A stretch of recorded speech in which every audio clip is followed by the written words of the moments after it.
Hey everybody, thank you so much for tuning in to another one of my shows. With me today is Dr. Doug Frank. How are you doing today? Good to see you, brother. Good to see you too, man. I thank you so much for not only being on the show, but being here at the Moment of Truth Summit.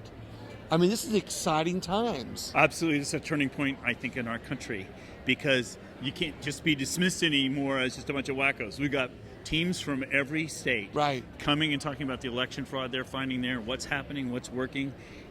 And I think it's really important, too, because groups around the country, I've learned, don't feel connected. They feel alone a lot of times. Exactly. And, you know, my advantage is I get to go county by county, state by state, and hang with the neatest patriots in our country. Right. So I feel all energized and motivated, but this is their chance now to kind of hang with the patriots. And I love what you're saying is that so many people don't know the facts, and they think of people here as being conspiracy theorists. Right. But when you hear these stories, which you're gonna be the intro on now, because I'm interviewing people from all of the states, giving their information and their stories and what happened in their states. And when you hear the individual stories, they're not putting them on the media. And you know about all these stories. Oh, absolutely. Exactly. And, we channel it all. We funnel it all through Lindell TV and whatnot. But, it doesn't make it to the mainstream media. I want to give a compliment to Mike Lindell, not only for putting this on, but for putting this on with his money.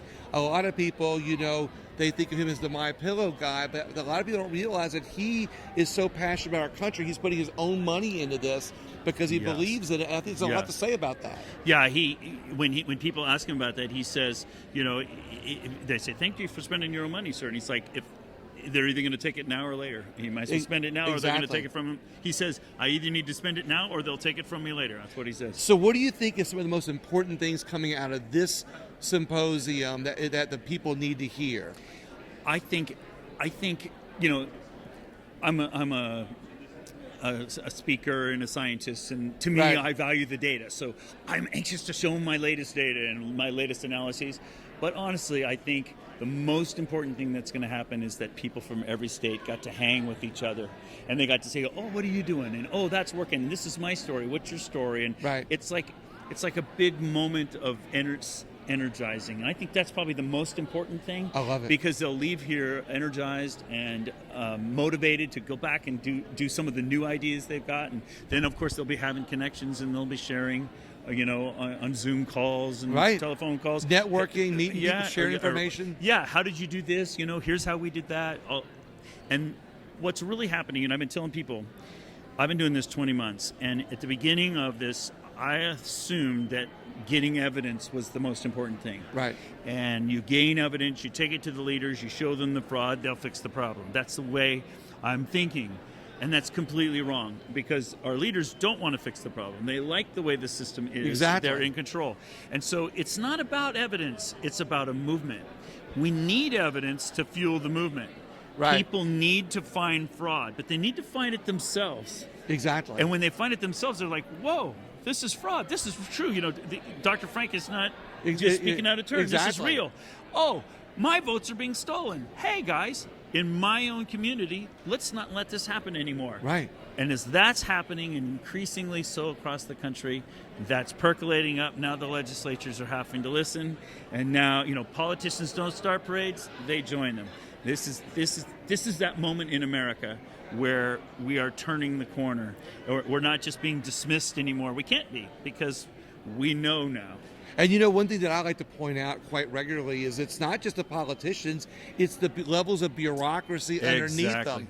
Yes. And when you point out election fraud, they know their jobs are at risk because either they're doing the wrong thing, or maybe their roads and bridges are going to be built, which means their tax dollars won't be. So do you have time for one more question real quick? Fire away. So what is one of the most memorable things that you've learned so far on election fraud around the country?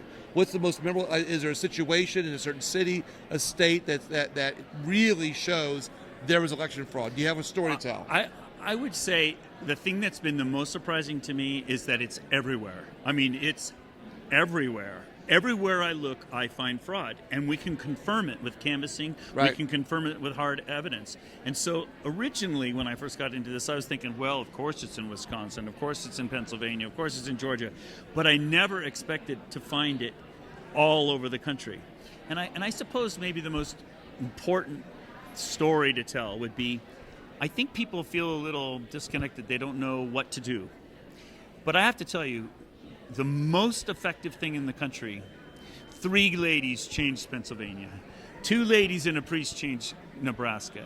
I can go state by state, and there's like 2 or 3 Everyone people, has their own story of fraud and theft. and they are changing their states. And I think people think, well, we got to go to the big blue cities and attack the fraud. It's true, there's a lot of fraud there, especially in absolute numbers. Right. But what people need to know is that if they go to their own local small county, they're going to find fraud in their own small county.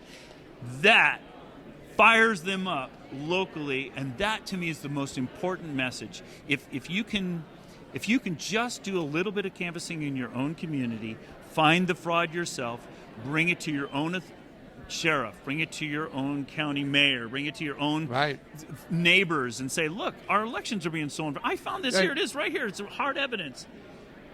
That's what's changing the country. So I think somebody just told me a story in Michigan. They have, I think, 1 million more registered people to vote than they have. And I might have that piece of information that's wrong. right. There's like 1 million more people to vote than there are driver's licenses. Yeah, and it's preposterous. And when you look at those stories, it's crazy. But one last thing is that what their people here are telling, and the information we're getting out there, a lot of other people who don't believe that there was fraud in our elections or don't believe these stories, they think that these are conspiracy theories. Right. I say those people are the ones that don't want to know that they've been lied to. Yeah, they want to keep their head in the sand.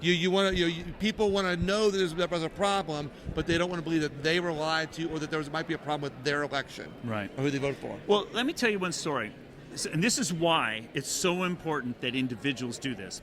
I was just in Dallas recently. It was a small gathering of 30 people. They were movers and shakers in Dallas. And it was kind of an upper crust kind of thing.